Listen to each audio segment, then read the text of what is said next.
Assalamualaikum warahmatullahi wabarakatuh. Perkenalkan, nama saya Dian Masruroh dari kelas MJ105.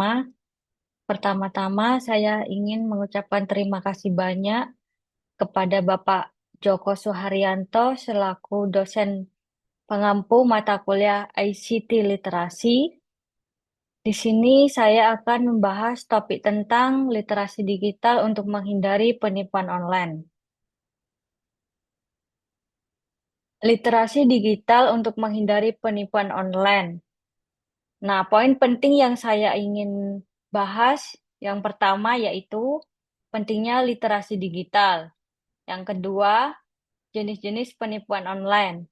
Yang ketiga, cara mendeteksi penipuan online. Yang keempat, contoh kasus penipuan online.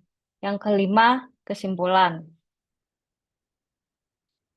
Literasi digital adalah kemampuan seseorang untuk menggunakan teknologi informasi dan komunikasi secara efektif, bijaksana, dan bertanggung jawab. Ini meliputi pemahaman evaluasi dan pemanfaatan teknologi serta informasi digital untuk mencapai tujuan tertentu, baik dalam kehidupan pribadi, pendidikan, maupun pekerjaan.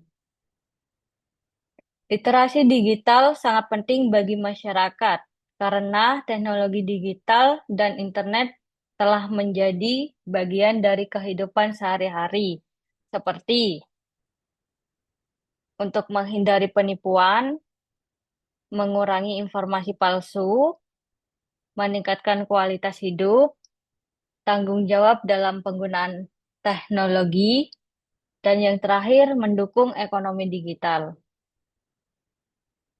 Yang pertama, kita akan membahas tentang menghindari penipuan. Literasi digital membantu individu memahami cara mengenali dan menghindari upaya penipuan online seperti yang ke satu, phishing, yang kedua, penipuan belanja online, yang ketiga, keamanan data. Lalu, yang kedua, mengurangi informasi palsu atau hoax. Hoax adalah salah satu masalah besar di era digital literasi. Digital dapat membantu memverifikasi informasi, membaca dengan kritis, dan mengedukasi orang lain. Adapun yang ketiga, meningkatkan kualitas hidup. Teknologi digital juga digunakan dengan benar dapat membantu. Yang pertama, mengakses pendidikan. Yang kedua, kesehatan. Yang ketiga, efisien kerja.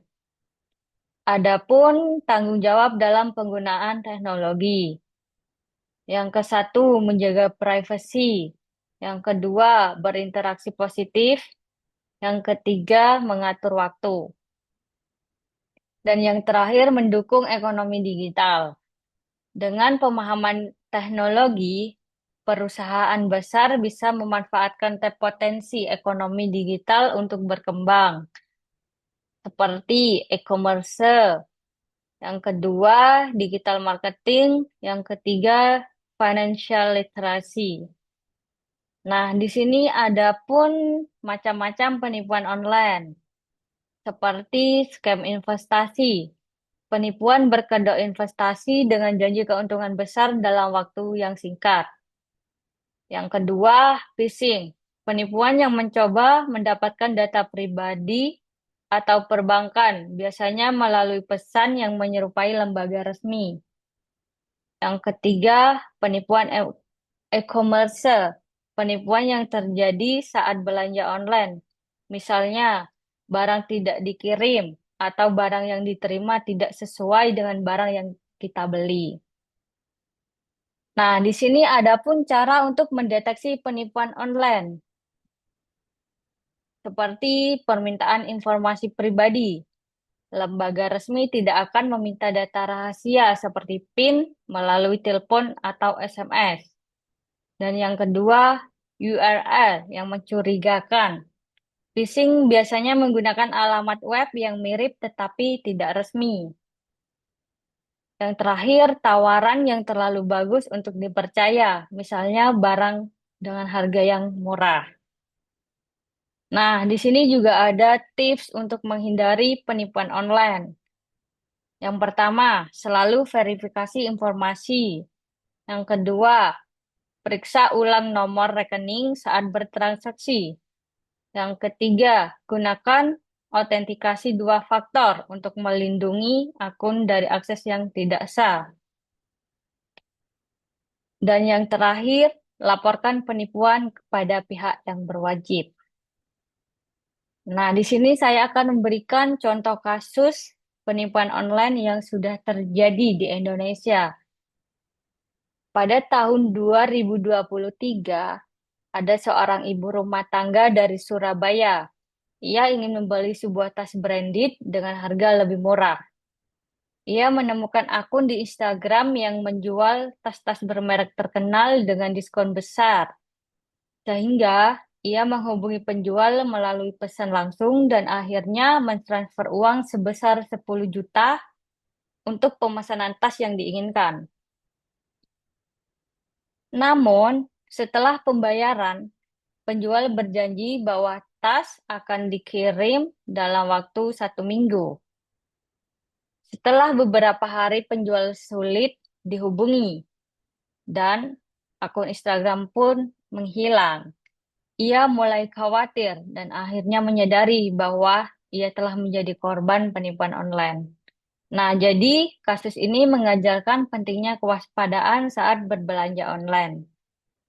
Kesimpulannya, literasi digital sangat penting untuk membantu masyarakat menggunakan teknologi secara aman dan produktif untuk menghindari penipuan online, seperti kasus di atas. Kemampuan berpikir dan bertanggung jawab dalam menggunakan internet sangat diperlukan agar masyarakat dapat berpartisipasi secara positif dan terlindungi dari penipuan online. Sekian presentasi dari saya. Saya ucapkan terima kasih. Semoga bermanfaat. Wassalamualaikum warahmatullahi wabarakatuh.